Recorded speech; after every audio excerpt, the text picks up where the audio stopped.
नमस्कार dear viewers तुम्हारे सकल के डेस्टिनेशन की यूट्यूब चैनले स्वागत। तुम्हारा अनेके चाइছিলে कि टपिक भित्तिक एवं टाइप वाइज जीके क्लास।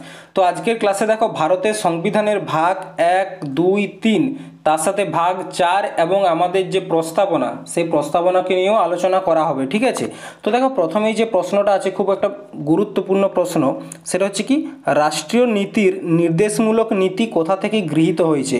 প্রথমত দেখো এই রাষ্ট্রীয় নীতির নির্দেশমূলক নীতিটা হচ্ছে বাংলা শব্দ, তো অনেকে এটার ইংরেজি শব্দের সাথে পরিচিত, সেটা হচ্ছে কি ডিপিএসপি।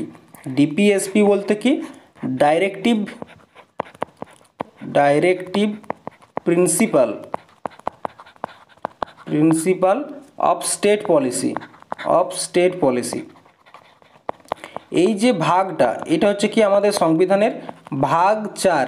ঠিক আছে, আমাদের যে ভাগগুলো আছে তার মধ্যে ভাগ 4-এ হচ্ছে ডিপিএসপি নিয়ে আলোচনা করা হয়েছে। এরপর ডিপিএসপিটা কি, ডিপিএসপি হচ্ছে কি কোনো একটা রাজ্যকে, কোনো একটা রাজ্য বলতে এখানে আমাদের যে পশ্চিমবঙ্গ, বিহার, উত্তরাখণ্ড এরকম নয়, আমাদের দেশের যে ওয়েলফেয়ার স্টেট বানানোর জন্য, স্টেট বলতে এখানে একটা রাষ্ট্রকেও বোঝানো হয়। ঠিক আছে, তো আমাদের দেশের যে একটা ওয়েলফেয়ার সমাজ কল্যাণমূলক যে দেশ তৈরি করতে আমাদের যে সবগুলো প্রয়োজন সেগুলো কি করা হয়েছে ডিপিএসপির আন্ডারে আনা হয়েছে। ঠিক আছে, সেটাকে বলা হচ্ছে directive principle of state policy. তো এরপর দেখো এই যে মানে ভাগটা আমরা কোথার থেকে নিয়েছি, ব্রিটিশের কনস্টিটিউশন থেকে, মানে ইংরেজদের অর্থাৎ ইংল্যান্ডের সংবিধান থেকে, নাকি সুইসের সংবিধান, নাকি আমেরিকা, নাকি আইরিশ, বা এটা আইরিশ মানে হচ্ছে আয়ারল্যান্ড। ঠিক আছে, আইরিশ মানে হচ্ছে আয়ারল্যান্ড। তো দেখো আমাদের যে ডিপিএসপি এটা নেওয়া হয়েছে কোথার থেকে, আয়ারল্যান্ড থেকে নেওয়া হয়েছে। ঠিক আছে, আয়ারল্যান্ডের সংবিধান থেকে নেওয়া হয়েছে। এবং এই যে ভাগটা, এই ভাগটার আলোচনা করা হয়েছে আমাদের সংবিধানের আর্টিকেল 36 থেকে 51-র মধ্যে। ঠিক আছে, আর্টিকেল 36 থেকে 51-র মধ্যে কিন্তু ডিপিএসপিকে নিয়ে আলোচনা করা হয়েছে। এরপর দেখো এই ডিপিএসপির আন্ডারে বেশ কিছু গুরুত্বপূর্ণ আর্টিকেল আছে যেগুলো আমাদের পরীক্ষার জন্য খুব গুরুত্বপূর্ণ। ঠিক আছে, ডিপিএসপি। এরপর ডিপিএসপির মধ্যে প্রথমেই যে আর্টিকেলটা খুব গুরুত্বপূর্ণ সেটা হচ্ছে আর্টিকেল 38। আর্টিকেল 38 এখানে কি বলা হয়েছে, পাবলিক ওয়েলফেয়ার স্টেট অর্থাৎ কি আমাদের দেশের যে সরকার, সেই সরকার বিভিন্ন সময় আমাদের সমাজ কল্যাণমূলক কাজের জন্য বিভিন্ন রকম যে স্কিমগুলো আনবে সেই স্কিমগুলো কিন্তু নিয়ে আসবে আর্টিকেল 38 অনুসারে। এখানে আরও একটা জিনিস মনে রাখবে, এই ডিপিএসপি, ঠিক আছে, ডিপিএসপিকে কিন্তু কোর্টে প্রবর্তনীয় নয় বলতে কি বোঝায়, ধরো কোনো একটা স্কিম সমাজ কল্যাণমূলক স্কিম নিয়ে এলো, সেটা কে নিয়ে এলো, রাজ্য সরকার নিয়ে এলো বা কেন্দ্র সরকার, সেই স্কিমটার তুমি কোনো সুবিধা পাচ্ছ না, সেক্ষেত্রে তুমি সেটা নিয়ে কিন্তু কোর্টে গিয়ে বলতে পারো না যে আমি এই স্কিমটার সুবিধা কেন পাচ্ছি না, বা তোমাদের রাজ্যে এরকম কোনো রকম যে সমাজ কল্যাণমূলক কাজ কেন হচ্ছে না, কারণ এগুলো সম্পূর্ণরূপে ডিপিএসপিটা কিন্তু কোর্টে প্রবর্তনীয় নয়। আমরা যদি ধরি বিসিসিআই, ঠিক আছে, বিসিসিআইও একটা স্টেট।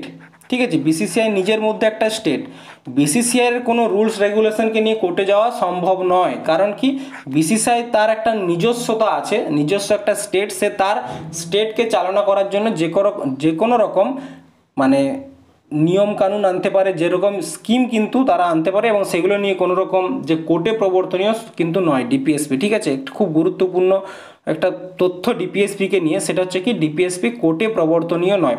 আর আর্টিকেল 38-এ কি বলা হয়েছে, পাবলিক ওয়েলফেয়ার স্টেট। ঠিক আছে, এরপর দেখো আরও একটা সংবিধান হচ্ছে আর্টিকেল 39-এর এ।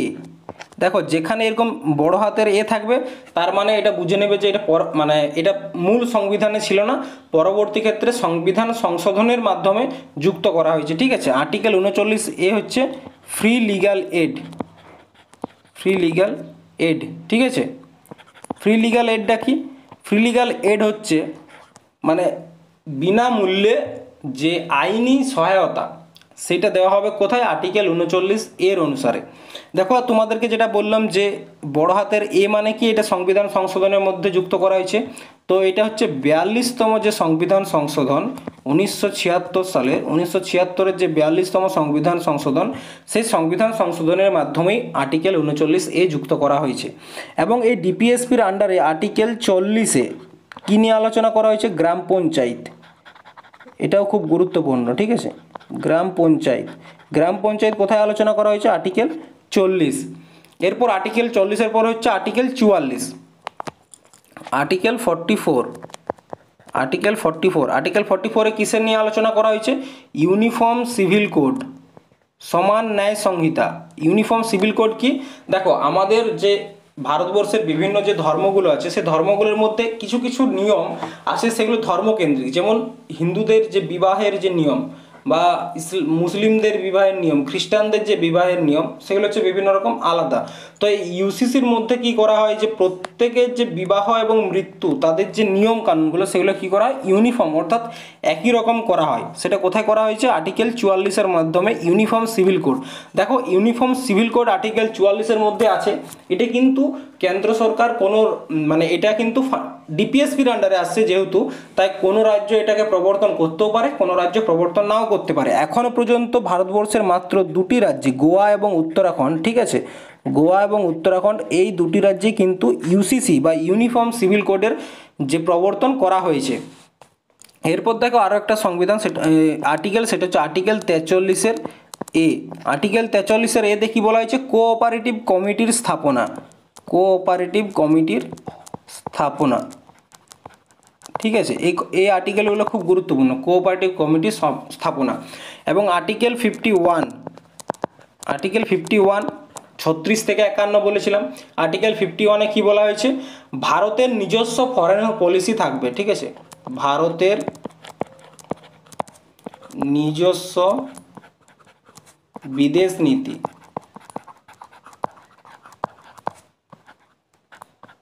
থাকবে। আর তার সাথে কি বলা হয়েছে? অন্তর্রাষ্ট্রীয় যে শান্তি, ইন্টারন্যাশনাল পিস, ঠিক আছে, অন্তর্রাষ্ট্রীয় শান্তি, ইন্টারন্যাশনাল পিসের কথা বলা হয়েছে আর্টিকেল 51। তো ঠিক আছে, দেখো ডিপিএসপি কি বললাম? আর্টিকেল 36 থেকে 51-র মধ্যে ডিপিএসপিকে নিয়ে আলোচনা করা হয়েছে। ডিপিএসপি আমরা কোথা থেকে নিয়েছি? আইরিশ বা আয়ারল্যান্ডের সংবিধান থেকে নিয়েছি। এবং ডিপিএসপির আন্ডারে বেশ কিছু গুরুত্বপূর্ণ আর্টিকেলের মধ্যে একটা হচ্ছে আর্টিকেল 38, যেখানে কি বলা হয়েছে? পাবলিক ওয়েলফেয়ার স্টেটের কথা বলা হয়েছে। আর্টিকেল 39A, যেখানে ফ্রি লিগাল এড, এবং এটা 42তম সংবিধান সংশোধনের মাধ্যমে যুক্ত করা হয়েছিল। আর্টিকেল 40, যেখানে গ্রাম পঞ্চায়েতের কথা বলা হয়েছে। আর্টিকেল 44 ইউনিফর্ম সিভিল কোড, খুব গুরুত্বপূর্ণ কিন্তু এটা, হ্যাঁ। এই উত্তরাখণ্ডে রিসেন্ট লাগু হয়েছে, গোয়াতে কিন্তু আগে লাগু হয়ে গিয়েছিল। আর্টিকেল 43-এর এ কোঅপারেটিভ কমিটির স্থাপনা, এবং আর্টিকেল 51 সেটা হচ্ছে ভারতের নিজস্ব বিদেশ নীতি থাকবে, এবং অন্তর্রাষ্ট্রীয় শান্তির কথা বলা হয়েছে আর্টিকেল 51-এ। এরপর দেখো কি বললাম, এরপর দেখো আমেরিকার সংবিধান, ঠিক আছে। এই আমেরিকার সংবিধান এবং ব্রিটিশদের যে সংবিধান, অর্থাৎ ইংল্যান্ড এবং আমেরিকার সংবিধান থেকে আমরা বেশ কিছু গুরুত্বপূর্ণ জিনিস নিয়েছি, সেগুলো তোমাদেরকে জানতে হবে, ঠিক আছে। তো এইখানটা একটা মুছছি। তো দেখো প্রথমেই যদি বলি সেটা হচ্ছে কি, আমেরিকার সংবিধান থেকে আমরা কি কি নিয়েছি। আমেরিকার সংবিধান থেকে আমরা নিয়েছি fundamental right, fundamental right. Fundamental right কি?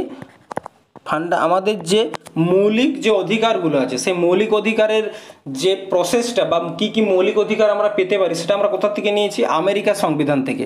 তাছাড়া কি ভাইস প্রেসিডেন্টের যে পদ, উপরাষ্ট্রপতির যে পদ, সেই পদটাও আমরা নিয়েছি আমেরিকার থেকে। তাছাড়া কি ইমপিচমেন্ট, ইমপিচমেন্ট কি? ইমপিচমেন্ট হচ্ছে একটা প্রসেস, যে প্রসেসের মাধ্যমে কি করা হয়? প্রেসিডেন্টকে তার পদের থেকে হাঁটানো হয়। ধরো প্রেসিডেন্টকে আমরা কি করলাম, আমরা প্রেসিডেন্ট এখন আমাদের দ্রৌপদী মুর্মু আছে, তো দ্রৌপদী মুর্মুকে যদি আমরা এখন চাই যে তাকে আমরা প্রেসিডেন্টের পদ থেকে বাদ দেবো, সেক্ষেত্রে সংসদের কাছে একটা প্রসেস আছে, সেটা বলা হচ্ছে ইমপিচমেন্ট। এই ইমপিচমেন্ট হচ্ছে একটা প্রসেস, যে প্রসেসের মাধ্যমে রাষ্ট্রপতিকে তার পদ থেকে হাঁটানো হয়, ঠিক আছে। তো এই যে ইমপিচমেন্ট, এটার উল্লেখ আছে আমাদের সংবিধানের আর্টিকেল 61-এ, ঠিক আছে। আর্টিকেল 61-এ কিন্তু ইমপিচমেন্টের কথা বলা হয়েছে। তাছাড়া আর কি নিয়েছি আমেরিকার সংবিধান থেকে? পিআইএল, পাবলিক ইন্টারেস্ট যে লিটিগেশন, পিআইএল, সেই পিআইএলটা আমরা নিয়েছি আমেরিকার সংবিধান থেকে, ঠিক আছে। এরপর দেখো ব্রিটিশ সংবিধান থেকে আমরা কি কি নিয়েছি, ব্রিটিশদের সংবিধান থেকে, ঠিক আছে। ব্রিটিশদের সংবিধান থেকে আমরা যেটা নিয়েছি খুব গুরুত্বপূর্ণ, সেটা হচ্ছে সিটিজেনশিপ। সিটিজেনশিপ, যেটা আমাদের ভাগ 2-তে আলোচনা করা হয়েছে, ঠিক আছে। ভাগ 2, আর্টিকেল 5 থেকে 11, ঠিক আছে। সিটিজেনশিপ, এই সিটিজেনশিপটা আমরা কোথা থেকে নিয়েছি? ব্রিটিশের সংবিধান থেকে। এবং এই সিটিজেনশিপে বলা হয়েছে যে ভারতের যে নাগরিকত্ব সেটা হচ্ছে একরি সিঙ্গেল সিটিজেনশিপ। নাগরিকত্বটা কীরকম? Single citizenship. সিঙ্গেল সিটিজেনশিপ বলতে কি বোঝায়?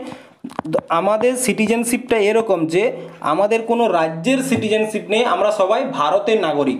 অর্থাৎ কি আমরা সকলেই ভারতের নাগরিক, আমরা যে রাজ্যেই থাকি আমাদের নাগরিকত্ব হচ্ছে কি আমরা ভারতীয়। কিন্তু কিছু কিছু দেশ আছে যাদের নাগরিকত্ব কিন্তু সিঙ্গেল সিটিজেনশিপ নয়, তারা যে রাজ্যে থাকে অর্থাৎ যে প্রভিন্সে থাকে সেটারও তারা নাগরিকত্ব পায় এবং যে দেশে থাকে সেটারও নাগরিকত্ব পায়। কিন্তু ভারতে যারা থাকে তারা কিন্তু সবাই ভারতীয়, অর্থাৎ ভারতের যারা নাগরিকত্ব পায় তারা সকলেই ভারতীয়, কোনো রাজ্যের বিশেষ করে তাদের কিন্তু কোনো নাগরিকত্ব থাকে না, ঠিক আছে। ব্রিটিশ যে সংবিধান সেখান থেকে আমরা সিঙ্গেল সিটিজেনশিপটা নিয়েছি, সিটিজেনশিপ নিয়েছি। প্রেসিডেন্টের যে পদ, প্রেসিডেন্টের পদ আমরা কোথা থেকে নিয়েছি? আমাদের যে একটা প্রেসিডেন্ট থাকবে সেই পদটা আমরা কোথা থেকে নিয়েছি? সেটা ব্রিটিশ কনস্টিটিউশন থেকে বা ব্রিটিশ সংবিধান থেকে নিয়েছি। এবং রিট জারি করার যে প্রসেস, সুপ্রিম কোর্ট এবং হাইকোর্ট যে রিট জারি করতে পারে, রিট কি সেটা নিয়েও একটু পরে আলোচনা করছি। তো এই রিট জারি করার যে প্রসেস সেটা আমরা কোথা থেকে নিয়েছি? ব্রিটিশ সংবিধান থেকে নিয়েছি। এরপর দেখো অস্ট্রেলিয়ার সংবিধান থেকেও আমরা একটা বেশ গুরুত্বপূর্ণ জিনিস নিয়েছি, ঠিক আছে। অস্ট্রেলিয়ার সংবিধান থেকে, অস্ট্রেলিয়ার সংবিধান থেকে আমরা কি নিয়েছি? Joint sitting, joint sitting. এরপর তোমাদের প্রশ্ন থাকতে পারে জয়েন্ট সিটিংটা কি? জয়েন্ট সিটিং হচ্ছে একটা প্রসেস, ধরো আমাদের যে পার্লামেন্ট, ঠিক আছে, সে পার্লামেন্টের দুটো হাউস, তো একটা হচ্ছে লোকসভা আর একটা হচ্ছে রাজ্যসভা। ধরো কোনো একটা সেই বিলটা লোকসভা এবং রাজ্যসভা, ধরো রাজ্যসভার থেকে পাস হয়ে গেছে কিন্তু লোকসভায় আটকে রেখে দিয়েছে, বা এই বিলটা এই দুটো যে রাজ্যসভা বা লোকসভা কোনো দিক থেকে পাস হচ্ছে না, সেক্ষেত্রে কি করা হয়? প্রেসিডেন্ট জয়েন্ট সিটিং ডাকে, অর্থাৎ কি এই দুজনকে একসঙ্গে ডাকে এবং তারপরে ভোটিং করায়, ঠিক আছে। তো এটাকে বলা হচ্ছে জয়েন্ট সিটিং। এবং এই জয়েন্ট সিটিংটা আমরা কোথা থেকে নিয়েছি? আমরা নিয়েছি অস্ট্রেলিয়ার সংবিধান থেকে। এবং আমাদের যে প্রস্তাবনা, ঠিক আছে, প্রস্তাবনা, এই প্রস্তাবনা থেকেও প্রশ্ন আসবে একটু পরে। তো এই যে প্রস্তাবনা, এই প্রস্তাবনার যে ভাষাটা, ল্যাঙ্গুয়েজ অফ আওয়ার প্রিএম্বল, যে ভাষাটা প্রস্তাবনার, সেটা আমরা কোথা থেকে নিয়েছি? সেটা আমরা অস্ট্রেলিয়ার সংবিধান থেকে নিয়েছি, ঠিক আছে। এরপর দেখো পরবর্তী প্রশ্ন, ধর্মনিরপেক্ষ রাষ্ট্র কোনটি? Has no religious of its own, যে দেশের কোনো নিজস্ব ধর্ম নেই, ঠিক আছে, বা ধর্ম বিরোধী, বা কিছু কিছু ধর্মের যে মানুষ তাদের সেন্টিমেন্টে হেল্প করে। তো দেখো কোনো একটা দেশ ধর্মনিরপেক্ষ তখনই যখন সেই দেশের নিজস্ব কোনো ধর্ম থাকে না। যেমন আমাদের ভারতবর্ষের নিজস্ব কোনো ধর্ম নেই, ঠিক আছে।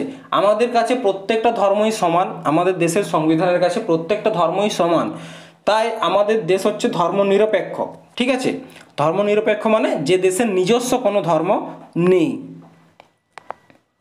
এরপর দেখো পরবর্তী প্রশ্ন, নিচের কোনটি সামাজিক অধিকারের আওতায় আসে না? Right to vote, right to life, right two religious freedom, right two education. তো দেখো আমাদের যে সংবিধান, সেই সংবিধানের আর্টিকেল 12 থেকে 35, ঠিক আছে, এটা হচ্ছে ফান্ডামেন্টাল রাইট। আর্টিকেল 12 থেকে 35-এর মধ্যে কি আছে? ফান্ডামেন্টাল রাইট নিয়ে, আমাদের যে মৌলিক যে অধিকার, সেই অধিকার নিয়ে আলোচনা করা হয়েছে। এবং এই যে ফান্ডামেন্টাল রাইট, এটা আমাদের সংবিধানের ভাগ 3-এ আলোচনা করা হয়েছে। কোথায়? ভাগ 3-এ আলোচনা করা হয়েছে। এরপর দেখো এখানে যে প্রশ্নটা আছে, right to vote, right to life, right two religious freedom এবং রাইট টু এডুকেশন, এই যে তিনটা, right to life, right two religious freedom এবং রাইট টু এডুকেশন, এই তিনটাই কিন্তু আমাদের ফান্ডামেন্টাল রাইট, ঠিক আছে। এবং রাইট টু ভোট, এটা কিন্তু আমাদের কোনো সামাজিক অধিকার নয়। রাইট টু ভোট হচ্ছে আমাদের একটা রাজনৈতিক পলিটিক্যাল রাইট, ঠিক আছে, রাজনৈতিক অধিকার। আমাদের যে ভোট দেওয়ার অধিকারটা, এই ভোট দেওয়ার অধিকারটা হচ্ছে আমাদের একটা রাজনৈতিক অধিকার, ঠিক আছে, বোঝা গেছে। এই যে ভোট দেওয়া, ঠিক আছে, এই যে রাইট টু ভোট, তোমরা জানো কিছুদিন আগে পর্যন্ত আমাদের যে ভোট দেওয়ার বয়স সেটা 21 বছর ছিল এবং বর্তমানে সেটা 18 বছর করা হয়েছে। তো দেখো 21 বছর থেকে যেহেতু 18 বছর করা হয়েছে, তার মানে সংবিধানে সংশোধন করা হয়েছে। তো এখানে একটা গুরুত্বপূর্ণ সংবিধান হচ্ছে 61তম সংবিধান সংশোধন 1989। ঠিক আছে, 1989 সালে 61তম সংবিধান সংশোধনের মাধ্যমে কি করা হয়, আমাদের যে ভোট দেওয়ার বয়স সেই বয়সটা 21 বছর থেকে কমিয়ে 18 বছর করা হয় এবং এটির উল্লেখ আমাদের সংবিধানের আর্টিকেল 323-এ করা হয়েছে। কোথায়? আর্টিকেল 323-এ করা হয়েছে। এবং এই সংবিধান সংশোধনের সময় আমাদের প্রাইম মিনিস্টার কে ছিলেন? রাজীব গান্ধী। ঠিক আছে, এরপর দেখো right to life, right two religious freedom এবং রাইট টু এডুকেশন। ঠিক আছে, দেখো রাইট টু লাইফ এটার চর্চা আমাদের সংবিধানের আর্টিকেল 21-এ করা হয়েছে। Article 21। Right two religious freedom এটার চর্চা আমাদের সংবিধানের আর্টিকেল 25 থেকে 28-এর মধ্যে করা হয়েছে। এবং রাইট টু এডুকেশন সেটা হচ্ছে আমাদের আমাদের আর্টিকেল 21-এর এতে করা হয়েছে রাইট টু এডুকেশন। ঠিক আছে, দেখো ফান্ডামেন্টাল রাইট সম্বন্ধে তোমাদেরকে কয়েকটা গুরুত্বপূর্ণ তথ্য বলে রাখি। সেটা হচ্ছে কি ফান্ডামেন্টাল রাইট, এটার আলোচনা করা হয়েছে আমাদের সংবিধানের আর্টিকেল 32 থেকে 35-এর মধ্যে এবং এটার আলোচনা হয়েছে আমাদের সংবিধানের ভাগ 3-এ কিন্তু আলোচনা করা হয়েছে। ভাগ 3-এ 12 থেকে 35-এর মধ্যে এটা আলোচনা করা হয়েছে। তো দেখো ভাগ 3-এ প্রথমে যেটা আছে আর্টিকেল 12-13 হচ্ছে কি আমাদের রাজ্যের যে ডেফিনেশন, সেই ডেফিনেশন সম্বন্ধে বলা হয়েছে। আর্টিকেল 12-তে কি বলা হয়েছে? রাজ্যের ডেফিনেশন দেওয়া হয়েছে। এবং আর্টিকেল 13-তে কি বলা হয়েছে? যে আমাদের জুডিশিয়াল রিভিউ, যদি কোনো আইন, দেখো 12-তে ডেফিনেশন দেওয়া হয়েছে আর 13-তে কি বলা হয়েছে, এমন কোনো আইন যদি সেটা আমাদের ফান্ডামেন্টাল রাইটকে, আমাদের যে মৌলিক অধিকার সেই মৌলিক অধিকারকে ক্ষুণ্ণ করে বা মৌলিক অধিকারকে কমিয়ে দেয়, সেক্ষেত্রে সুপ্রিম কোর্ট সেই আইনটাকে কিন্তু নিলম্বিত করতে পারে। এটা আর্টিকেল 13-তে বলা হয়েছে। এবং আর্টিকেল 14 থেকে আর্টিকেল 18, ঠিক আছে, আর্টিকেল 14 থেকে 18 এখানে ইকুয়ালিটির কথা বলা হয়েছে। ইকুয়ালিটির কথা বলা হয়েছে, এখানে বলা হয়েছে যে আমরা আইনের চোখে সবাই সমান। আর্টিকেল 19 থেকে 22 এখানে বলা হয়েছে রাইট টু লিবার্টি, স্বাধীনতার, ঠিক আছে, স্বতন্ত্রতার কথা বলা হয়েছে। নোট করবে এগুলো, ঠিক আছে, স্বতন্ত্রতা। আর্টিকেল 22-এর পর 23 থেকে 24 রাইট টু এক্সপ্লোশন, ঠিক আছে, রাইট টু এক্সপ্লোশন অর্থাৎ আমাদের কেউ বেগার শ্রম করাতে পারবে না। আর আর্টিকেল 25 থেকে 28 এখানে কি বলা হয়েছে, আমাদের যে রিলিজিয়াস ফ্রিডম, ধার্মিক স্বতন্ত্রতা। আর্টিকেল 25 থেকে 28 হচ্ছে কি ধার্মিক স্বতন্ত্রতা। ধার্মিক স্বতন্ত্রতা মানে কি, আমরা আমাদের যে কোনো ধর্মকে আমরা নিজেরা মানতে পারি, কিন্তু আমরা কাউকে আমাদের ধর্ম মানতে বাধ্য করতে পারি না। আমরা কি করতে পারি, আমরা নিজেদের ধর্ম নিজেরা মানতে পারি। ঠিক আছে, আমার যদি কোনো একটা ধর্মকে পছন্দ হয়, আমি সেই ধর্মটাকে মানতে পারি, কিন্তু আমি কাউকে বাধ্য করতে পারি না আমার ধর্মটাকে মানার জন্য। ঠিক আছে, আর্টিকেল 25 থেকে 28। আর্টিকেল 29-30, আর্টিকেল 29-30 এখানে কি বলা হয়েছে, মাইনরিটিদের জন্য, মাইনরিটি মানে কি, যারা সংখ্যায় কম, যেমন আমাদের দেশে মাইনরিটির মধ্যে আছে মুসলিমরা, শিখরা, জৈনরা, বৌদ্ধরা, কারণ কি তারা হিন্দু ধর্মের তুলনায় কম সংখ্যায়, তার জন্য তারা মাইনরিটি। তো মাইনরিটিদের যে কী দেওয়া হয়েছে এখানে, এডুকেশন এবং কালচারাল রাইট। তার মানে কি, তারা তাদের মতো করে শিক্ষা গ্রহণ করতে পারে এবং তারা তাদের মতো কালচারকে বা তাদের সংস্কৃতিকে রক্ষা করতে পারে। আর্টিকেল 29-30, আর্টিকেল 31, আর্টিকেল 31-এ কী বলা হয়েছে, রাইট টু প্রপার্টি, ঠিক আছে, রাইট টু প্রপার্টি এটা হচ্ছে কি সম্পত্তির অধিকার, যেটা বর্তমানে এখন আর নেই। ঠিক আছে, এটা নিয়েও বলবো, তোমাদের সাথে আলোচনা করবো। এবং আর্টিকেল 32-এ কী বলা হয়েছে, কনস্টিটিউশনাল রেমিডিস, ঠিক আছে, এই আর্টিকেল 32-এ কিন্তু রিট জারি করার কথা বলা হয়েছে। এরপর দেখো এখানে একটা আর্টিকেল খুব গুরুত্বপূর্ণ, সেটা হচ্ছে আর্টিকেল 19। আর্টিকেল 19 কি বলা হয়েছিল, রাইট টু লিবার্টির মধ্যে পড়ছে। দেখো এখানে আমাদেরকে কয়েক প্রকারের স্বাধীনতা দেওয়া হয়েছে। স্বাধীনতা যেমন স্পিচ, প্রথমে একটা মনে রাখবে স্পিচ, আমাদেরকে কি বলা হয়েছে, বলার অধিকার, আমরা নিজেদের মনের ভাব প্রকাশ করতে পারি, এটা আমাদের সংবিধানের আর্টিকেল 19-এর আর্টিকেল 19(1)(a) এখানে বলা হয়েছে। তারপর হচ্ছে অ্যাসেম্বল, অ্যাসেম্বল মানে একসাথে জড়ো হওয়া, আমরা যে কোনো জায়গায় একসাথে সবাই মিলে জড়ো হতে পারি, সেটা হচ্ছে কি 19(1)(b)-তে বলা হয়েছে অ্যাসেম্বল। অ্যাসোসিয়েশন, আমরা সবাই মিলে কিন্তু একটা সংগঠন তৈরি করতেই পারি, ঠিক আছে, তো সংগঠন তৈরি করার অধিকার সিতে বলা হয়েছে, ঠিক আছে, অ্যাসোসিয়েশন হয়ে গেল। তারপর হচ্ছে মুভমেন্ট, আমরা ভারতবর্ষের যে কোনো জায়গায় কিন্তু যেতে পারি, এটা হচ্ছে মুভমেন্ট। তারপরে আর কিসের দেওয়া হয়েছে অধিকার, রেসিডেন্ট, আমরা ভারতবর্ষের মধ্যে যে কোনো রাজ্যে যে কোনো ডিস্ট্রিক্টে গিয়ে নিজেরা থাকতে পারি, তার অধিকার দেওয়া হয়েছে আর্টিকেল 19-এ। এরপর একটা ছিল রাইট টু প্রপার্টি, সম্পত্তির অধিকার, রাইট টু প্রপার্টি, যেটা এখন কি করা হয়েছে, বাদ দিয়ে দেওয়া হয়েছে। আর একটা ছিল আছে কি বিজনেস করার অধিকার, আমরা সকলেই কিন্তু যারা ভারতীয় তাদের ব্যবসা করার অধিকার কিন্তু আছে, সেটা বলা হয়েছে আর্টিকেল 19-এ। এরপর দেখো রাইট টু প্রপার্টি, সম্পত্তির যে অধিকার, সেই সম্পত্তির অধিকার আগে আর্টিকেল 19-এর মধ্যে পেয়েছি, আর্টিকেল 31-এর মধ্যেও পেয়েছি। বর্তমানে সেটা কি করা হয়েছে, বর্তমানে সেটাকে বাদ দিয়ে আর্টিকেল 300(a)-তে যুক্ত করা হয়েছে, আর্টিকেল 300(a)-তে যুক্ত করা হয়েছে। কারণ কি, এটাকে বর্তমানে আর আমাদের ফান্ডামেন্টাল রাইট নেই, বর্তমানে এটা হচ্ছে আমাদের আইনি অধিকার, অর্থাৎ কি আমাদের সম্পত্তির ওপর আমাদের আইনি অধিকার আছে, সেই সম্পত্তিটা অন্য কোনো লোক আমাদের কাছ থেকে নিতে পারবে না। কিন্তু সরকারের যদি কোনো সময় প্রয়োজন হয়, সেক্ষেত্রে তারা কিন্তু আমাদের যে সম্পত্তি সেই সম্পত্তি নিতে পারে। আগে কি ছিল, রাইট টু প্রপার্টি আমাদের ফান্ডামেন্টাল রাইট ছিল, সেখানে সরকারও কিন্তু আমাদের সম্পত্তি নিতে পারতো না। তার কারণে কি হয়েছে, অনেক সময় বিভিন্ন রাস্তা তৈরি করতে গিয়ে, বিভিন্ন রেল লাইন তৈরি করতে গিয়ে অনেক সমস্যার মুখে পড়তে হয়েছে সরকারকে। তার জন্যই সংবিধান সংশোধনের মাধ্যমে কি করা হয়েছে, রাইট টু প্রপার্টিটাকে ফান্ডামেন্টাল রাইট থেকে হাটিয়ে আমাদের সাংবিধানিক অধিকার বা আইনি অধিকার করা হয়েছে, এবং সেটি রাখা হয়েছে সংবিধানের আর্টিকেল 300(a)-তে, ঠিক আছে। পরবর্তী প্রশ্ন দেখো, নিম্নোক্ত রিটগুলির মধ্যে কোনটি আদালত কৃতক একজন সরকারি কর্মকর্তাকে তার দাপ্তরিক দায়িত্ব পালন করার জন্য জারি করা হয়। রিট মানে কি, রিট মানে হচ্ছে ধরো কোনো একটা কর্মচারী, কোনো একটা সরকারি কর্মচারী বা কেউ কোনো একটা কাজ করছে না, সেই কাজটা তাকে করতে বাধ্য করার জন্য বিভিন্ন ধরনের রিট জারি করতে হয়, ঠিক আছে। তো আমাদের সংবিধানের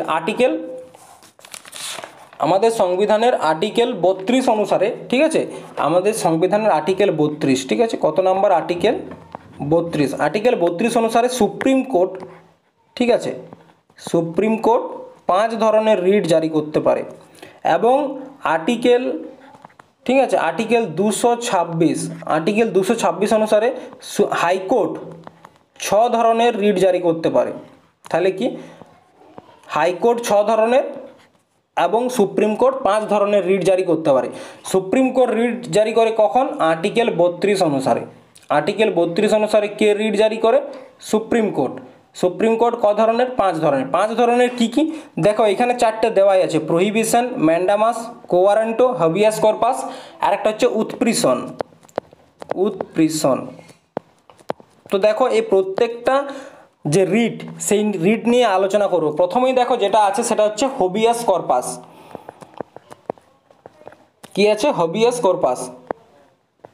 এটার মানে হচ্ছে কি, এটার মানে হচ্ছে ধরো কাউকে পুলিশ অ্যারেস্ট করলো, ঠিক আছে, সেটা আইনি হোক বেআইনি হোক, এই হাবিয়াস কর্পাসের মাধ্যমে কি করা হয়, যদি ইললিগালি হয় বা মানে ধরো অ্যারেস্ট করেছে, তাকে কি করতে হবে, 24 ঘন্টার মধ্যে, অ্যারেস্ট করার 24 ঘন্টার মধ্যে সশরীরে কি করতে হবে, কোর্টে জারি করতে হবে, কোর্টে উপস্থিত করতে হবে, ঠিক আছে। তো হাবিয়াস কর্পাস হচ্ছে বন্দি প্রত্যক্ষকরণ বলা হয় বাংলাতে। বন্দিকে 24 ঘন্টার মধ্যে কোর্টের মধ্যে সশরীরে নিয়ে আসতে হবে, আদালতে সশরীরে নিয়ে আসতে হবে, এটার জন্য হাবিয়াস কর্পাস রিট জারি করে। তারপর আছে কোয়ারেন্টো। কোয়ারেন্টো কি, তুমি যদি তোমার অধিকার ক্ষেত্রের বাইরে কাজ করো, অধিকার অধিকার ক্ষেত্রের বাইরে, ঠিক আছে। যদি তুমি টিচার হও, ধরো তুমি শিক্ষক, কিন্তু তুমি চাইছো ক্রিমিনালকে অ্যারেস্ট করতে, সেটা তোমার পক্ষে সম্ভব নয়। বা তুমি ধরো একজন কনস্টেবল, সেই কনস্টেবল হয়ে যদি তুমি মানে এসপির কাজ করতে চাও, তাহলে তুমি তোমার অধিকারের বাইরে কাজ করছো। তাহলে তুমি যদি তোমার অধিকারের বাইরে কাজ করো, তখন তুমি কেন সেই কাজটা করলে, বা তোমাকে সেই কাজটা করার থেকে আটকানোর জন্য সুপ্রিম কোর্ট কি করতে পারে, কো ওয়ারেন্টও জারি করতে পারে। কো ওয়ারেন্ট হচ্ছে এক ধরনের রিট, ঠিক আছে। এই রিটটা জারি করে কি করা হয়, মানে জিজ্ঞেস করা হয় অধিকার ক্ষেত্রে বাইরে তুমি কাজ কেন করছো, বা তাকে অধিকার ক্ষেত্রে বাইরে কাজ করা থেকে আটকানো হয়, ঠিক আছে। ইয়ার পরে আরেকটা আছে ম্যান্ডামাস। ম্যান্ডামাস কি আছে? ম্যান্ডামাস, ম্যান্ডামাসটা কি? ম্যান্ডামাস মানে হচ্ছে আমি আদেশ দিচ্ছি। কে আদেশ দিচ্ছে? সুপ্রিম কোর্ট আদেশ দিচ্ছি। যেমন এখানে প্রশ্নটা আছে, কি বলা হয়েছে, কোনো সরকারি কর্মচারী যদি তার দাপ্তরিক কাজটা না করে, যদি একজন টিচার, সে যদি স্কুলে, ধরো একটা স্কুলের টিচার, সে যদি না পড়ায়, তুমি সেটা গিয়ে সুপ্রিম কোর্টে বললে যে একজন টিচার আছে, সে আমাদেরকে পড়াচ্ছে না, সিলেবাস কমপ্লিট করছে না, তখন সুপ্রিম কোর্ট কী করবে? ম্যান্ডামাস রিট জারি করবে। ম্যান্ডামাস রিটটা কি? তার অর্থাৎ আমি আদেশ দিচ্ছি তুমি এই সিলেবাসটা, আপনি এই সিলেবাসটাকে পূরণ করুন, বা আপনি আপনার যে কাজ সেই কাজটা করুন। এটা হচ্ছে ম্যান্ডামাস। তাহলে তিন ধরনের এখন পর্যন্ত দেখলে, একটা হবিয়াস কর্পাস, একটা কোয়ারেন্টো, একটা হচ্ছে ম্যান্ডামাস। এ হবিয়াস কর্পাস মানে কি? 24 ঘন্টার মধ্যে বন্দিকে আদালতে পেশ করতে হবে। কোয়ারেন্টো মানে অধিকার ক্ষেত্রে বাইরে যদি কেউ কাজ করে, সেক্ষেত্রে কোয়ারেন্টো। এবং ম্যান্ডামাস মানে কি? যদি কেউ তার কাজটা, কোনো সরকারি কর্মচারী তার কাজ না করে, সেক্ষেত্রে সুপ্রিম কোর্ট ম্যান্ডামাস জারি করতে পারে। এরপর একটা হচ্ছে প্রহিবিশন, একটা হচ্ছে প্রহিবিশন, আর একটা হচ্ছে উৎপ্রেষণ। প্রহিবিশন আর উৎপ্রেষণ, এই দুটোই হায়ার কোর্ট লোয়ার কোর্টের জন্য জারি করে। হায়ার কোর্ট কার জন্য জারি করে? Lower court. অর্থাৎ কি, সুপ্রিম কোর্ট হাইকোর্টের জন্য, হাইকোর্ট ডিস্ট্রিক্ট কোর্টের জন্য জারি করতে পারে। ধরো কখন কখন জারি করবে? প্রহিবিশন কখন জারি করে? ধরো হাইকোর্ট এমন কিছু একটা রায় দিতে চলেছে, যে রায়টা কিন্তু ভুল, সেক্ষেত্রে সুপ্রিম কোর্ট হাইকোর্টের জন্য প্রহিবিশন লাগাতে পারে, প্রহিবিশন, ঠিক আছে। কিন্তু যদি জাজমেন্ট হাইকোর্ট দিয়ে দেয়, সেক্ষেত্রে কি লাগাবে? উৎপ্রেষণ। তাহলে প্রহিবিশন এবং উৎপ্রেষণ কি করে? হায়ার কোর্ট লোয়ার কোর্টের জন্য ব্যবহার করে, প্রহিবিশন এবং উৎপ্রেষণ। তাহলে এখানে উত্তরটা দেখো কি বলেছে, যদি কর্মকর্তা দাপ্তরিক দায়িত্ব পালন না করে। প্রহিবিশন মানে কি? হায়ার কোর্ট লোয়ার কোর্টকে লাগাবে, তার মানে এটা হচ্ছে না। কোয়ারেন্টো মানে কি? অধিকার ক্ষেত্রের বাইরে। হবিয়াস কর্পাস মানে কি? হবিয়াস কর্পাস মানে হচ্ছে 24 ঘন্টার মধ্যে বন্দিকে আদালতে পেশ করতে হবে, তার মানে এটা হচ্ছে না। তাহলে ম্যান্ডামাস, ম্যান্ডামাস মানে কি? আমি আদেশ দিচ্ছি। ম্যান্ডামাস, আমি আদেশ দিচ্ছি। এরপর দেখো পরবর্তী প্রশ্ন, ভারতীয় সংবিধানের 3 নম্বর ভাগ কোনটি নিয়ে আলোচনা করে? এখনই তোমাদেরকে বললাম যে আমাদের সংবিধানের ভাগ 3, সেটা কি নিয়ে আলোচনা করে? সেটা ফান্ডামেন্টাল রাইট নিয়ে আলোচনা করে। 12 থেকে 35, ভাগ 3, 35। এবং এটা আমরা কোথাকার সংবিধান থেকে নিয়েছি? আমেরিকার সংবিধান থেকে কিন্তু আমরা ফান্ডামেন্টাল রাইটগুলোকে নিয়েছি। এরপর দেখো directive principle of state policy, DPSP নিয়েও তোমাদেরকে বললাম। ডিপিএসপি আমাদের কোথায় থাকে? ভাগ 4, আর্টিকেল 36 থেকে 51, এবং এটা আইরিশ কনস্টিটিউশন থেকে আমরা নিয়েছি, আয়ারল্যান্ডের কনস্টিটিউশন থেকে নিয়েছি। সিটিজেনশিপ, সিটিজেনশিপ,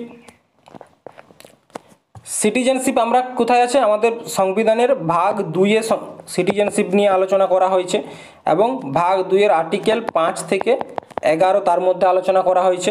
এবং এইখানে একটা গুরুত্বপূর্ণ আর্টিকেল তোমাদেরকে যেটা বললাম, আর্টিকেল 9। আর্টিকেল 9-এ কি বলা হয়েছে? যদি কেউ বিদেশের নাগরিকত্ব নেয়, সেক্ষেত্রে তার ভারতের যে নাগরিকত্ব, সেটা অটোমেটিকলি সমাপ্ত হয়ে যাবে। আমরা প্রত্যেকটা ভারতীয়ই জন্মগতভাবে কি পেয়েছি? ভারতের নাগরিকত্ব পেয়েছি। নাগরিকত্ব পাওয়ার আরও কতগুলো বিধি আছে, সেগুলো নিয়েও আলোচনা করব।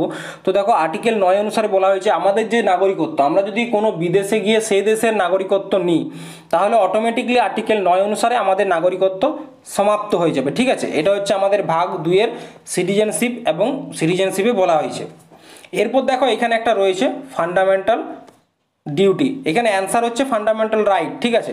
এরপর দেখো ফান্ডামেন্টাল ডিউটিটা খুব গুরুত্বপূর্ণ। ফান্ডামেন্টাল ডিউটি, ফান্ডামেন্টাল ডিউটির আলোচনা আমাদের সংবিধানের ভাগ কততে করা হয়েছে? 4A-তে, 4A-তে কিন্তু করা হয়েছে।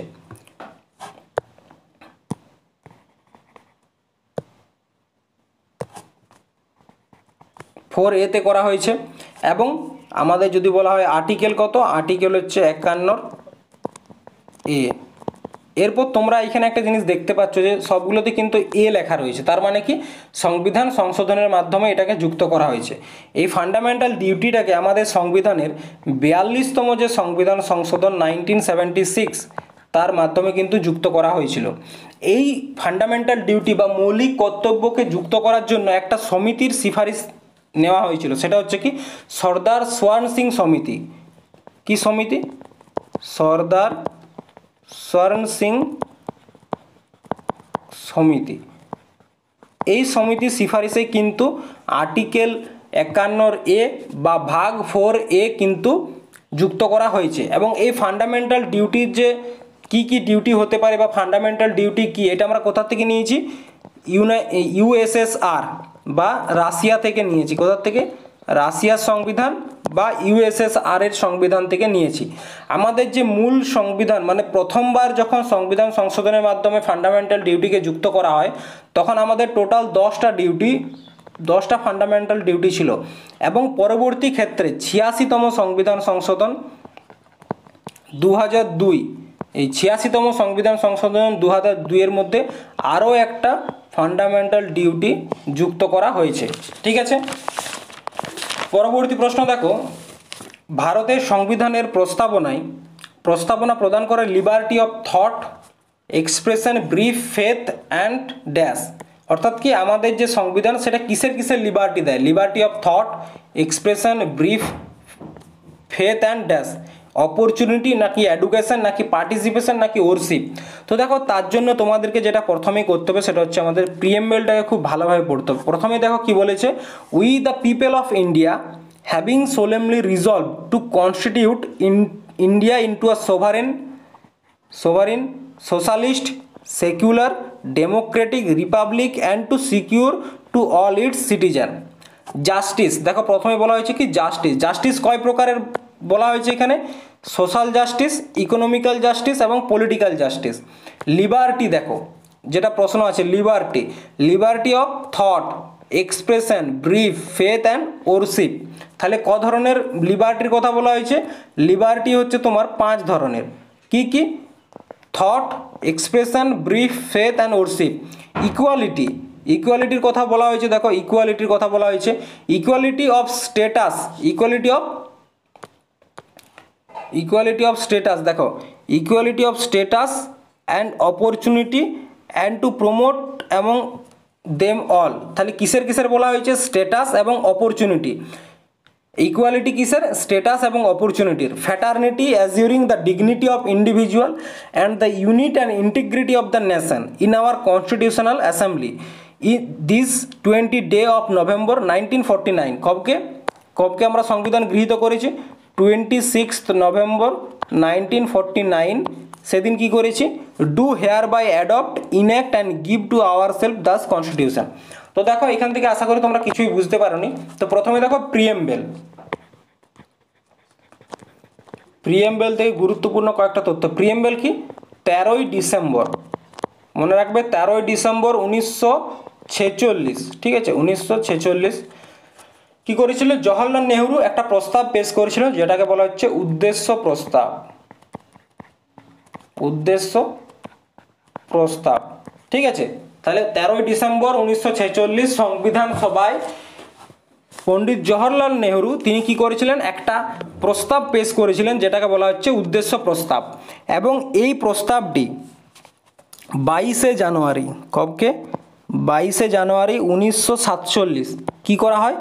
এই প্রস্তাবটি পাস হয় এবং এটাই পরবর্তী ক্ষেত্রে কি নাম হয়? প্রস্তাবনা বা প্রিএমবেল বলে পরিচিত হয়। ঠিক আছে, আমাদের যে প্রস্তাবনা সেই প্রস্তাবনার ভাষাটা আমরা কোথা থেকে নিয়েছি? একটু আগে তোমাদেরকে বললাম, সেটা হচ্ছে অস্ট্রেলিয়ার সংবিধান থেকে। ঠিক আছে, কোথা থেকে নিয়েছি? অস্ট্রেলিয়ার সংবিধান থেকে আমরা নিয়েছি ভাষাটা। এরপর দেখো তোমাদেরকে কয়েকটা জিনিস জানতে হবে। আমাদের সংবিধানের প্রস্তাবনায় কি বলা হয়েছে, আমাদের যে ক্ষমতা, সোর্স অফ পাওয়ার কি বলা হয়েছে, source of power, source of power কি বলা হয়েছে, we the people of India. তাহলে কি, ভারতের জনগণ হচ্ছে ক্ষমতা, ভারতের ক্ষমতা কি, ভারতের জনগণ, we the people of India. ঠিক আছে, এবং ভারতের স্বরূপ, ভারতটা কী রকম, ভারতের স্বরূপটা যদি দেখো, ভারতের স্বরূপটা কীরকম, তাহলে সেটা তোমরা জানবে। S S triple S D R মানে কি, একটা এস মানে হচ্ছে সোশ্যালিস্ট, প্রথম আছে সোভারেন। ঠিক আছে, দেখো এইখানে দেখো প্রস্তাবনাটা দেখো, ইরেজ করছি সব, প্রস্তাবনাটা দেখো এখানে কি বলেছে, we the people of India having solemnly resolved to constitute into a sovereign socialist secular democratic republic. অর্থাৎ কি, আমাদের সংবিধানে আমাদেরকে বলা হয়েছে ভারতের স্বরূপটা এস এস ডি আর একটা এস আর এস এস ডি আর, অর্থাৎ কি, S for sovereign, S for socialist, S for secular, আর ডি ফর ডেমোক্রেটিক, ডেমোক্রেটিক মানে কি, আর রিপাবলিক, রিপাবলিক মানে হচ্ছে কি, আমাদের দেশের যে রাষ্ট্র অধ্যক্ষ থাকবে বা রাষ্ট্রের যে হেড, তিনি কি হবে, মানুষের জনগণের দ্বারা নির্বাচিত হবে। অর্থাৎ আমাদের প্রেসিডেন্টের ইলেকশন হয়, তার জন্য প্রেসিডেন্ট হচ্ছে আমরা কি, আমরা রিপাবলিক। তারপরে সোভারিন, সোশ্যালিস্ট, সেকুলার, ডেমোক্রেটিক এবং রিপাবলিক। তাহলে ভারতের স্বরূপটা কীরকম, S S S D R, এটা মনে রাখা short trick. S S D R মানে সোভারিন, সোশ্যালিস্ট, সেকুলার, ডেমোক্রেটিক এবং রিপাবলিক, এটা হচ্ছে ভারতের স্বরূপ। ঠিক আছে, ভারতের স্বরূপটা হলো। এরপর দেখো আমাদের জাস্টিস, তিন ধরনের জাস্টিসের কথা বলা হয়েছে। তিন ধরনের জাস্টিস কি কি দেখে নাও, একটা হচ্ছে সোশ্যাল জাস্টিস, ইকোনমিক্যাল জাস্টিস এবং পলিটিক্যাল জাস্টিস। তাহলে আমাদের জাস্টিস কয় প্রকারে বলা হয়েছে, জাস্টিস হচ্ছে তিন প্রকারের জাস্টিসের কথা বলা হয়েছে। একটা হচ্ছে কি সোশ্যাল জাস্টিস, এগুলো নোট করো, সোশ্যাল, একটা হচ্ছে ইকোনমিক্যাল, আর একটা হচ্ছে পলিটিক্যাল। ঠিক আছে, তাহলে আমাদের সংবিধানের যে প্রস্তাবনা, সেই প্রস্তাবনায় তিন ধরনের জাস্টিসের কথা বলা হয়েছে, সোশ্যাল জাস্টিস, ইকোনমিক্যাল জাস্টিস এবং পলিটিক্যাল জাস্টিস। এবং আমাদের সংবিধানের লিবার্টি কিসের কিসের দেওয়া হয়েছে, দেখো লিবার্টি দেওয়া হয়েছে কি, liberty of thought, expression, belief, faith and worship. তাহলে ক ধরনের লিবার্টি দেওয়া হয়েছে, 5 প্রকারের লিবার্টি দেওয়া হয়েছে। লিবার্টি দেওয়া হয়েছে 5 প্রকারের, একটা হচ্ছে থট, একটা হচ্ছে কি এক্সপ্রেশন, অর্থাৎ কি আমরা আমাদের মনের ভাব এক্সপ্রেস করতে পারি, আমরা নিজেদের ইচ্ছা ভাবতে পারি। ব্রিফ, ফেথ আর worship, belief, faith and worship. Equality কিসের কিছু, 2 ধরনের ইকুয়ালিটি দেওয়া হয়েছে, একটা হচ্ছে স্ট্যাটাস অ্যান্ড অপরচুনিটি। ঠিক আছে, তাহলে দেখো তোমাদেরকে এখানে যেটা মেন মানে মুদ্রা, যেখান থেকে প্রশ্ন তোমরা এই প্রিএমএল থেকে যে প্রশ্নগুলো তোমরা পাবে, তার মধ্যে প্রথমেই আছে কি ভারতের স্বরূপটা কীরকম। ঠিক আছে, প্রথমেই যে প্রশ্নটা আছে ভারতের স্বরূপটা কীরকম, তোমাদেরকে বললাম এস এস ডি আর, এটা হচ্ছে কি ভারতের স্বরূপ, sovereign, secular, socialist, Democratic, Republic. ঠিক আছে, তাহলে কি একটা আছে sovereign, sovereign, socialist, secular, Democratic, এটা তোমরা নোট করবে। ঠিক আছে, আরেকটা হচ্ছে রিপাবলিক। ঠিক আছে, এটা হচ্ছে কি আমাদের ভারতের স্বরূপ, আমাদের ভারতটা কীরকম, আমাদের ভারত সোভারিন বটে, সোশ্যালিস্ট বটে, সেকুলার, ডেমোক্রেটিক এবং রিপাবলিক। আমাদের যে সংবিধান যে প্রস্তাবনা, সেই প্রস্তাবনায় জাস্টিস, ঠিক আছে, জাস্টিস ক ধরনের দেওয়া হয়েছে, 3 ধরনের জাস্টিসের কথা বলা হয়েছে, সোশ্যাল জাস্টিস, ইকোনমিক্যাল জাস্টিস, আরেকটা হচ্ছে পলিটিক্যাল জাস্টিস। ঠিক আছে, জাস্টিস 3 প্রকারের দেওয়া হয়েছে। ইকুয়ালিটি বা সমানতা কয় প্রকার দিয়েছে, দেখো ইকুয়ালিটি, আমাদের প্রস্তাবনা ইকুয়ালিটি চেয়েছে 2 ধরনের, একটা হচ্ছে কি স্ট্যাটাস, সেম স্ট্যাটাস, আর অপরচুনিটি, সেম অপরচুনিটি। ঠিক আছে, সেম অপরচুনিটি, বোঝা গেছে। এবং লিবার্টি, তার সাথে কি আছে লিবার্টি, লিবার্টি দিয়েছে আমাদেরকে 5 প্রকার। লিবার্টি অফ থট, এখানে প্রশ্নটাতেই দেওয়া আছে দেখো, liberty of thought, expression, belief, faith and worship. তাহলে লিবার্টি দিয়েছে 5 প্রকার। একটা হচ্ছে কি থট, লিবার্টি অফ থট, একটা আছে expression, liberty of belief, faith, আর একটা হচ্ছে ওরশিপ। এই 5 প্রকারের লিবার্টি কিন্তু আমাদের প্রস্তাবনায় উল্লেখ করা হয়েছে। এরপর যদি দেখো আমাদের যে প্রস্তাবনা, সেই প্রস্তাবনায় ভারত শব্দের ব্যবহার কতবার করা হয়েছে বা ইন্ডিয়া শব্দের ব্যবহার কতবার করা হয়েছে। আমাদের প্রস্তাবনায় ইন্ডিয়া শব্দের ব্যবহার মাত্র 2বার করা হয়েছে। কতবার? 2বার। 2বার কোথায় কোথায় করা হয়েছে দেখো, we the people of India এখানে একবার করা হয়েছে, having solemnly resolved to constitute India এখানে একবার করা হয়েছে। তাহলে আমাদের প্রস্তাবনায় টোটাল ভারত শব্দের ব্যবহার বা ইন্ডিয়া শব্দের ব্যবহার 2বার করা হয়েছে, ঠিক আছে, মনে থাকবে। এরপর দেখো কিছু গুরুত্বপূর্ণ কেস তোমাদেরকে মনে রাখতে হবে, ঠিক আছে, কিছু গুরুত্বপূর্ণ কেস। গুরুত্বপূর্ণ কেসটা কি? একটা হচ্ছে বেরুবাড়ি কেস, একটা হচ্ছে বেরুবাড়ি কেস, বেরুবাড়ি কেস, এটা হচ্ছে তোমার 1960-এর কেস, ঠিক আছে। একটা এখানে কি বলা হয়েছিল বেরুবাড়ি কেসে, বলা হয়েছিল যে প্রিএমবেল বা প্রস্তাবনা, প্রিএমবেল বা প্রস্তাবনা সংবিধানের অংশ নয়। কি বলা হয়েছিল বেরুবাড়ি কেসে 1960 সালে বলা হয়েছিল যে প্রিএমবেল বা প্রস্তাবনা সংবিধানের অংশ নয়। কিন্তু পরবর্তী ক্ষেত্রে আরও একটি কেস হয়, সেটা হচ্ছে কেশবানন্দ ভারতী কেস। এটা খুব গুরুত্বপূর্ণ একটা কেস, ঠিক আছে, কেশবানন্দ ভারতী কেস। এটা এসেছিল তোমার, ডেটটাও মনে রাখবে, 24শে এপ্রিল 1973, ঠিক আছে, কেশবানন্দ ভারতী কেস। এখানে প্রথমত বলা হয়েছিল যে প্রস্তাবনা বা প্রিএমবেল সেটা ভারতের মানে সংবিধানের অংশ। এখানে কি বলা হয়েছিল প্রিএমবেল সংবিধানের অংশ, সংবিধানের অংশ বটে। তাছাড়া কি বলা হয়েছিল যে আমাদের যে প্রস্তাবনা সেই প্রস্তাবনার উপর মানে পার্লামেন্ট কি করতে পারে, সংবিধান সংশোধন করতে পারে, কিন্তু তার যে বেসিক স্ট্রাকচার, আমাদের সংবিধানের যে বেসিক স্ট্রাকচার সেই স্ট্রাকচারটাকে পরিবর্তন করতে পারবে না, সেটা কেশবানন্দ ভারতী কেসে বলা হয়েছিল, ঠিক আছে। এটা কিন্তু মনে রাখবে, কেশবানন্দ ভারতী কেসে বলা হয়েছিল প্রিএমবেল বা প্রস্তাবনা হচ্ছে আমাদের সংবিধানের একটা অঙ্গ বা অংশ, এবং এই প্রিএমবেলের উপর কিন্তু সংবিধান সংশোধন করা যাবে, এটা বলা হয়েছিল কেশবানন্দ ভারতী কেসে 24শে এপ্রিল 1973। এরপর দেখো এই যে প্রস্তাবনা, এই প্রস্তাবনাকেই বলা হয়েছিল কি, এই প্রস্তাবনাকে সংবিধানের জন্মকুণ্ডলী, কি প্রস্তাবনাকে সংবিধানের জন্মকুণ্ডলী কে বলেছিল? প্রস্তাবনাকে সংবিধানের জন্মকুণ্ডলী বলেছিল K M Munshi, K M Munshi, মনে রাখবে কে এম মুন্সি। সংবিধানের জন্মকুণ্ডলী প্রস্তাবনাকে কে বলেছিল? K M Munshi. এবং কোন আর্টিকেলকে বি আর আম্বেদকর কি বলেছিল?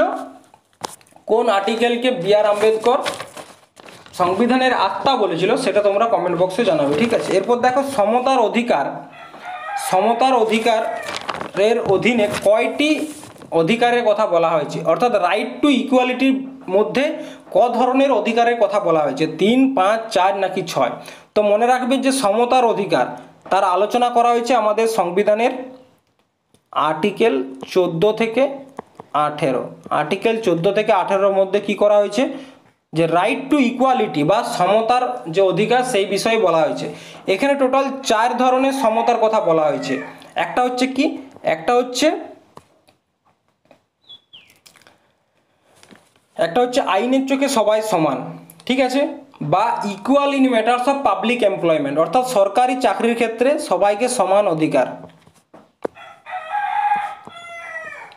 আর এই মুরগিটার ঘুম নেই বাবা।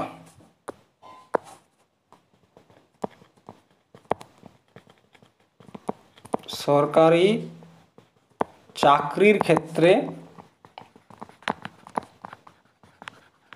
সবার সমান অধিকার। 2 নম্বরে কি বলা হয়েছে যে অস্পৃশ্যতা, বা আনটাচেবিলিটি, মানে এই যে আমরা আগে ছিল না যে ও নিচু কাস্ট ওকে ছুবো না, ও উঁচু কাস্ট, এরকম ব্যাপারটা ছিল, এই যে আনটাচেবিলিটি এটাকে সমাপ্ত করতে হবে এটা বলা হয়েছে। আর তাছাড়া কি বিভিন্ন ধরনের উপাধি, আগেকার দিনে রাজাধিরাজ, মহারাজ, বাদশাহ, এই ধরনের যে টাইটেলগুলো, সেই টাইটেলগুলোকেও অ্যাবলিশ করতে বলা হয়েছে এবং ডিসক্রিমিনেশন করতে না বলা হয়েছে, মানে কোনো রকমের ভেদভাব, যেটাকে বলা হচ্ছে ভেদভাব বা কোনো রকমের মধ্যে বিভেদ যাতে না করা হয়। কিসের উপর ভিত্তি করে? এজ, কিসের উপর ভিত্তি করে? No discrimination on the basis of sex, অর্থাৎ লিঙ্গ, রিলিজিয়ন, ধর্ম, কাস্ট, জাতি, বার্থ প্লেস, এইসব বিষয়ের উপর ভিত্তি করে কোনো রকম যাতে কোনো রকম কি না হয়, বিভেদ তৈরি না হয়, তার কথা বলা হয়েছে আর্টিকেল 14 থেকে 18 মধ্যে। এরপর দেখো আর্টিকেল 14 থেকে 18 কোথায় কি বলা হয়েছে, খুব গুরুত্বপূর্ণ। আর্টিকেল 14, আর্টিকেল 14 কি বলা হয়েছে? Equality before law, equality before law, আইনের চোখে সবাই সমান, ঠিক আছে। আর্টিকেল 15, আর্টিকেল 15তে বলা হয়েছে no discrimination on the basis of, অর্থাৎ কি বলা হয়েছে? সেক্স, রিলিজিয়ন অর্থাৎ ধর্ম, কাস্ট, বার্থ প্লেস, ঠিক আছে, sex, religion, caste, birth place, এইসবের ওপর ভিত্তি করে কোনো রকম বিভেদ করা যাবে না। আর্টিকেল 15(6), এখানে কি বলা হয়েছে?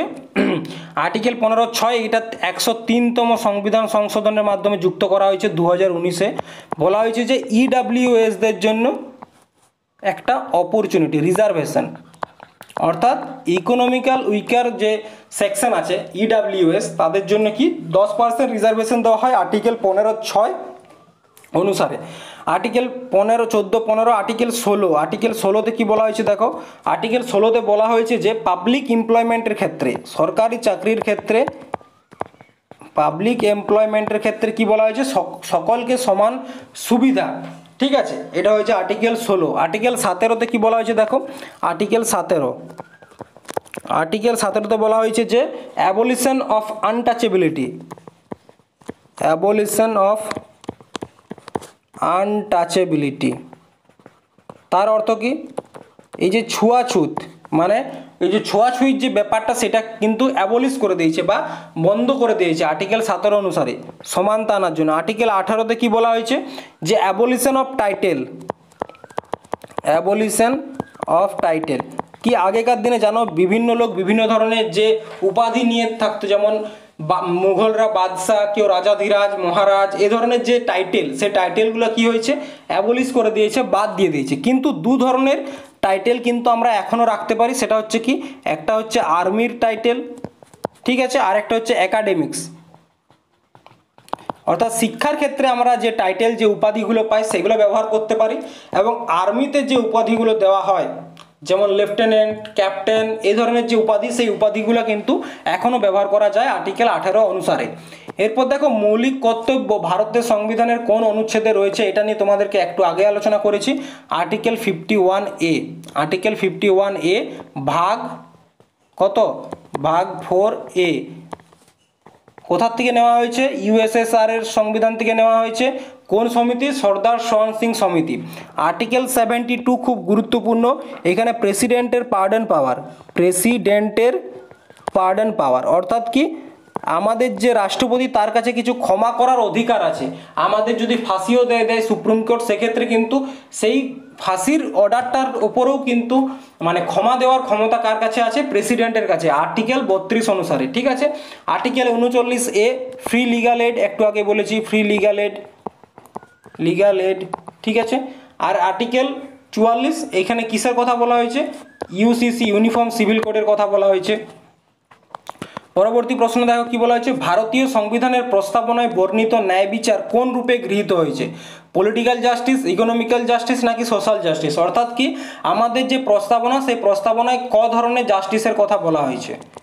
একটু আগে তোমাদেরকে বললাম তিন ধরনের, একটা হচ্ছে কি পলিটিক্যাল, একটা হচ্ছে ইকোনমিক্যাল, আর একটা হচ্ছে সোশ্যাল। তাহলে কি পলিটিক্যাল জাস্টিসের কথা বলা হয়েছে, ইকোনমিক্যালও বলা হয়েছে, সোশ্যাল জাস্টিসও, তার মানে কি অল অপশন আর কারেক্ট। একটু আগে তোমাদেরকে প্রস্তাবনা নিয়ে সব কিছুই বলেছি। এরপর দেখো পরবর্তী প্রশ্ন, ভারতের সংসদকৃত শিক্ষার অধিকার আইন রাইট টু এডুকেশন কবে প্রণীত হয়? রাইট টু এডুকেশন মনে রাখবে যে 86তম সংবিধান সংশোধন 2002, 86তম সংবিধান সংশোধন 2002 মধ্যে কি করা হয়, আর্টিকেল 21 এতে বলা হয় 6 থেকে 14 বছরের শিশুদের জন্য নিঃশুল্ক প্রাথমিক শিক্ষা, অর্থাৎ বিনা খরচে প্রাথমিক শিক্ষা দিতে হবে। এটা আমাদের ফান্ডামেন্টাল রাইট। 86তম সংবিধান সংশোধন 2002 মাধ্যমে আনা হয়, কিন্তু এটা লাগু হয়েছিল বা ইনেক্টেড হয়েছিল কবে থেকে? 4 আগস্ট 2009 থেকে।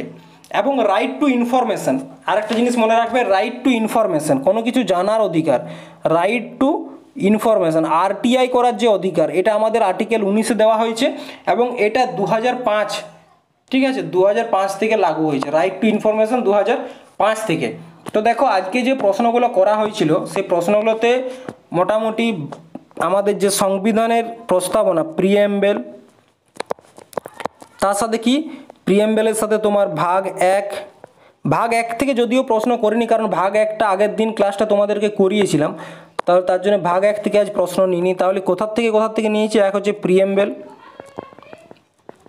প্রিএমবেল, তারপর নিয়েছি ভাগ 2 থেকে সিটিজেনশিপ থেকেও নিয়েছি, ভাগ 3 নিয়েছি, ভাগ 4 নিয়েছি, 4A। এই পর্যন্ত যে যতগুলো আর্টিকেল ছিল মোটামুটি যেসব গুরুত্বপূর্ণ প্রশ্নগুলো তোমাদের জন্য হতে পারে আগামী SSC MTS, CGL, WBP, KP, এখান থেকে যে ধরনের প্রশ্নগুলো আসতে পারে সেই প্রশ্নগুলো কিন্তু একদম ডিটেলসে তোমাদের সাথে আলোচনা করেছি। তো তোমরা যদি মানে এসএসসি এমটিএসকে টার্গেট করছো বা ডাব্লিউবিপিকে টার্গেট করছো বা কেপিকে টার্গেট করছো, এই 3টা পরীক্ষা যদি তোমরা টার্গেট করছো, তার জন্য জিকে এবং জিএস একদম টপিক ওয়াইজ তোমাদেরকে এইখানেই করানো হবে। যদি তোমাদের কোনো প্রশ্ন বুঝতে অসুবিধা হচ্ছে, আমার বোঝানোর যে প্রসেস সেই প্রসেসে তোমাদের যদি অসুবিধা হচ্ছে, তাহলে তোমরা অবশ্যই কি করবে, কমেন্ট করে আমাকে সেটা জানাবে, তাহলে আমি কি পরবর্তী ক্ষেত্রে সেটা ঠিক করব।